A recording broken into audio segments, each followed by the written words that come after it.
কলকাতা বা বাঙালির কোন কোন জিনিসের সাথে আপনার নস্টালজিয়া জড়িয়ে?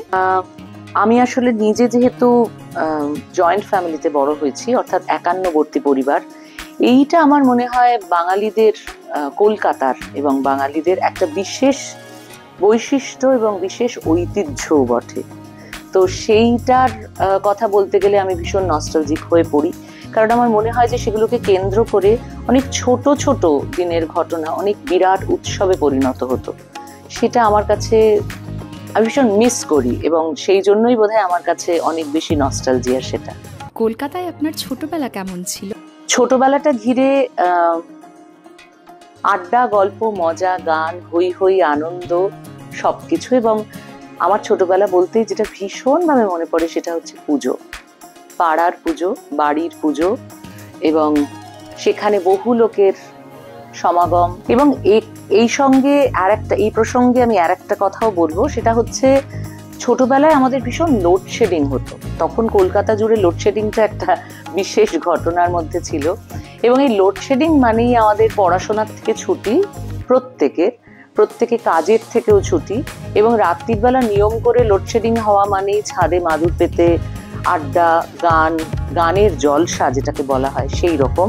এবং সেটাতে শুধু বাড়ির লোকেরা নয়, যেহেতু একটা গোটা পাড়া ইনভলভ থাকতো, সেহেতু আমাদের মনে আছে, আমার স্পেশালি মনে আছে, আমার দাদুরা যেহেতু অনেক ভাই ছিলেন, তো তাদের প্রত্যেকের একটা পুরো ক্যাম্পাসের মতন করে বাড়ি আর কি, প্রত্যেকের পরপর বাড়ি।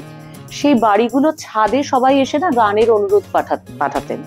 তো সেইটা আমার ভীষণ ভালো লাগতো। আমরা দাঁড়িয়ে চিৎকার করে করে গান করছি, আমার মা, কাকিমারা, জেঠিমারা, দাদু, দিদা সবাই একসঙ্গে, গানের লড়াই, সেটাও একটা বিষয়। তো এইগুলোই আমার কাছে মনে হয় যে আমার মনে হয় কলকাতা এবং আমার ছোটবেলাটা কলকাতাকে ঘিরে পুজো এবং লোডশেডিং এর প্রতি এত বাহার, লোডশেডিংকে নিয়ে এত কল্পনা, এত স্বপ্ন, এত আনন্দ, আমি জানি না আর কখনো আমি পেয়েছি কিনা। কলকাতার বাইরে গেলে কোন জিনিসের প্রতি টান অনুভব করেন?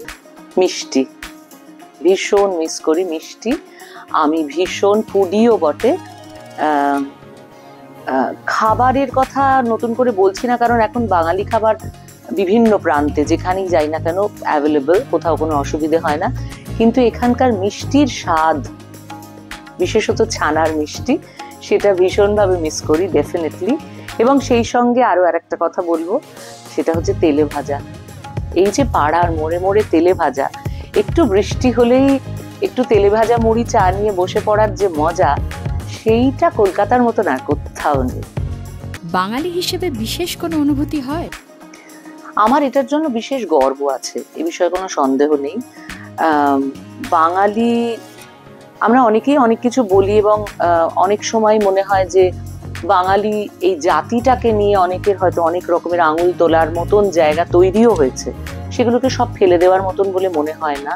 কিন্তু তৎসত্ত্বেও আমার একটা জিনিস মনে হয় যে বাঙালি হিসাবে বাংলা ভাষা, বাংলা সংস্কৃতি, বাংলার সংস্কৃতির চর্চা, বাঙালির সংস্কৃতি নিয়ে যে ভাবনা চিন্তা, যে যোগ্যতা রয়েছে বাঙালির অন্তত দিশা দেখানোর, যে স্পর্ধা রয়েছে, যে সাহস রয়েছে, সেই প্রত্যেকটা বিষয়কে ডেফিনেটলি আমি অত্যন্ত চেরিশ করি। এবং আমি মনে করি যে আলাদা করে ডেফিনেটলি মানে বাঙালি হিসাবে আমার অস্তিত্বটাকে আমি ভীষণভাবে এনজয় করি।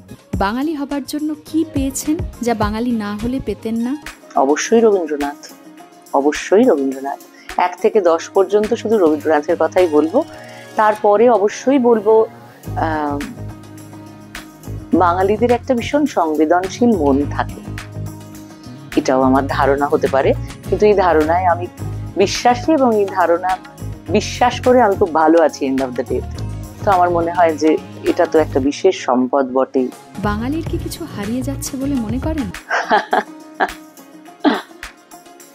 বাঙালির আভিজাত্য, এবং তার থেকেও বড় কথা বাঙালি আনা, এটা আমার মনে হয় যে ভীষণ ভাবেই হারিয়ে যাচ্ছে। আমার এটাই, আমার নিজের চারপাশটা দেখলে তো সেটা মনে হয় বটেই। এবং আমরাও হয়তো টু সাম এক্সটেন্ট স্রোতে গা ভাসাতে বাধ্য হই অনেক সময়, সেটা আমাদের হতে হয়। কিন্তু সব সময় তো আমরা এটা খুব আমি অন্য পথে চলবো, আমি ঠিক থাকবো, এভাবে হয়তো সমাজে থাকতে গেলে চলা যায় না। সেই জন্য হয়তো অনেক সময় স্রোতের বিপরীতে হাঁটার সাহস দেখানো যায় না। কিন্তু এই দুটো জিনিস সবার আগে আমি বলবো যে এটা হারিয়ে যাওয়া উচিত নয়, এটাই মনে হয়, কিন্তু হারিয়ে যাচ্ছে ঠিকই। কলকাতা বাঙালির প্রিয় দর্শকদের কি বলতে চান? এই যে শেষ কথাটা বললাম, বাঙালিয়ানা, বাঙালিয়ানা, বাঙালির নিজস্বতা, একটা জাতির তো নিজস্ব কিছু ঐতিহ্য থাকে, বৈশিষ্ট্য থাকে, শিকড় থাকে, একটা রুট থাকে। তো সেইখানে ফিরে আসাটা বিশেষ জরুরি। এটা আমরা চেষ্টা করলে সবাই পারবো, এমন নয় যে আমরা পারবো না। তো আমার মনে হয় যে আমাদের সবারই বোধহয় এই চেষ্টাটা করা উচিত, একবার অন্তত জীবনে এটা চেষ্টা করা উচিত।